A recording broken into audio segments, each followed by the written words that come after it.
Marvel Rivals. My first game with Cloak and Dagger. And I love this character. It's the character I have the most time on the game now.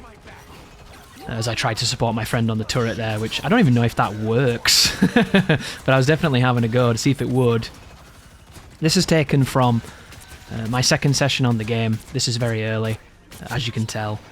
I currently sit with, I think, something like 4 or 5 hours on this character now, which doesn't sound like a lot, but in this game, that's quite a lot of games. And I'm going to be talking about her abilities, talking about my early impressions, and then what I know now. But before I get on to that, I just want to thank the people that have been engaging with these videos, the people that have been enjoying them.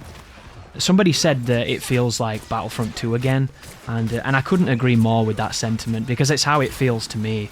You know, a multiplayer comes along every so often where you just really resonate with it, and you have a ton of fun, and it's all you really want to do. You know, you get really passionate, you get really focused, and it just kind of takes over a lot of your priorities, and especially when you can have the social element of friends getting on and getting a nice group together, it's just a good time.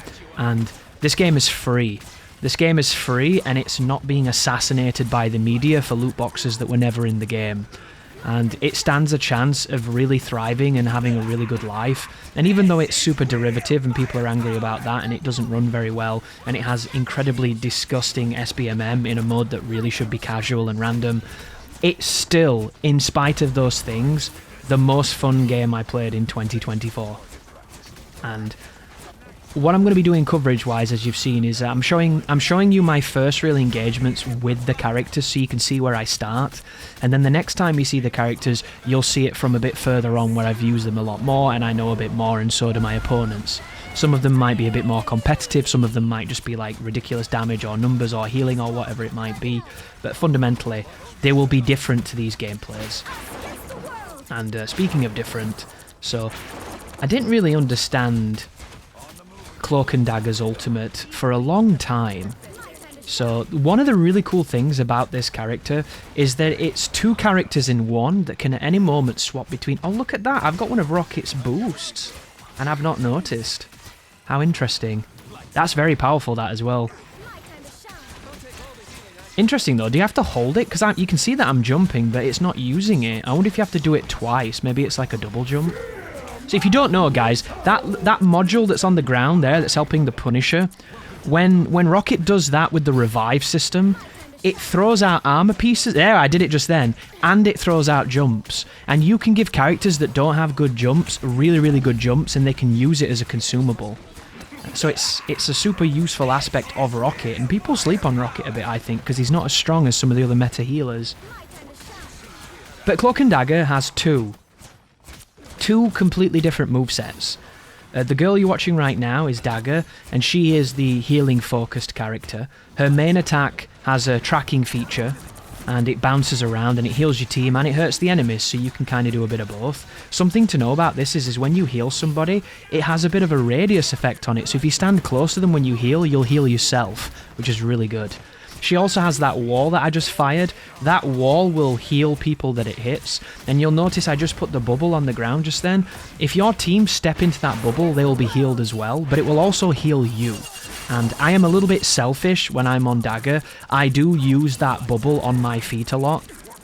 But if my team is near me, I'll bubble my feet near them. You won't see that in this gameplay because I wasn't even really remembering my bindings. But what's really interesting is then when you change to Cloak, Cloak has an ability where he can mask the team for I think it's 2 seconds, and you can use that to dodge Jeff's ult, dodge Iron Man's, you know, dodge a lot of crazy things, and it's super effective. It's a skill check, so you have to time it right.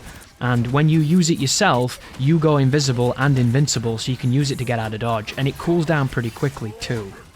On top of that, Cloak can also fire this dark wall, which blinds enemies. You'll see me doing it in a moment, maybe. That's me trying to save my team a little bit. I don't know why I did that. I just thought maybe I could help them out for the second while I got my cooldowns back or something. But that wall, when you get hit by it, not only does it make your screen look kind of crappy, but it also makes you take more damage. So whenever you're in a moment where you have to fight and you don't have a choice with Cloak and Dagger, always try and hit them with that wall and then do your damage, because you will out-damage them, hopefully. And this gun here is just the same as Scarlet Witch's, where it aims for itself, and up to a certain distance it will automatically keep ticking damage, and it is even stronger than Scarlet Witch's, which I don't really get, considering she's a DPS and this is a support.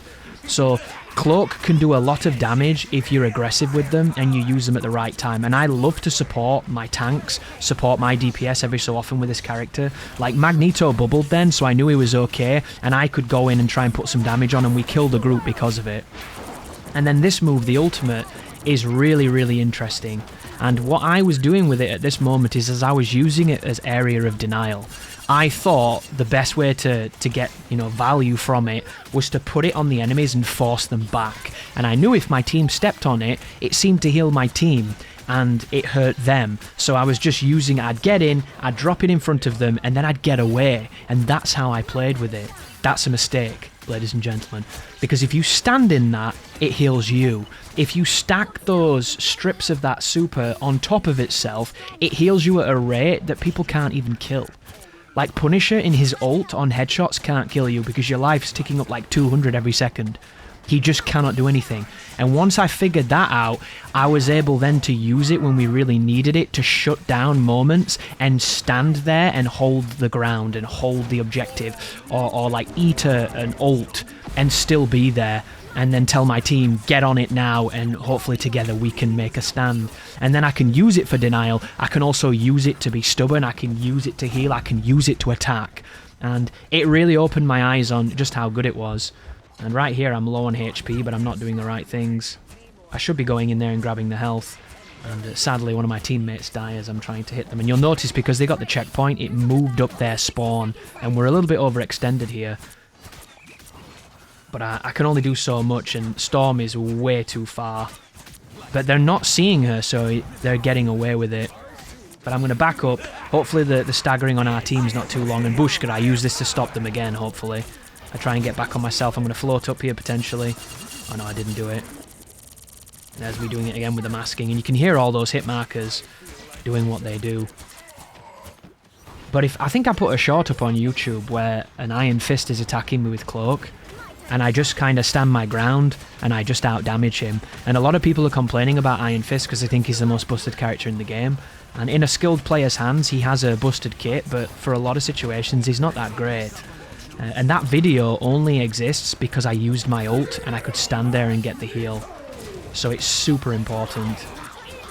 But oh, here we go, there's Jeff. Right there, if I was a better player, and I knew more at the time, I could have used Cloak to stop this from happening, but we did get lucky because the Jeff couldn't get past all the bodies, and he couldn't carry us anywhere really off the objective or get us to someplace where he can suicide.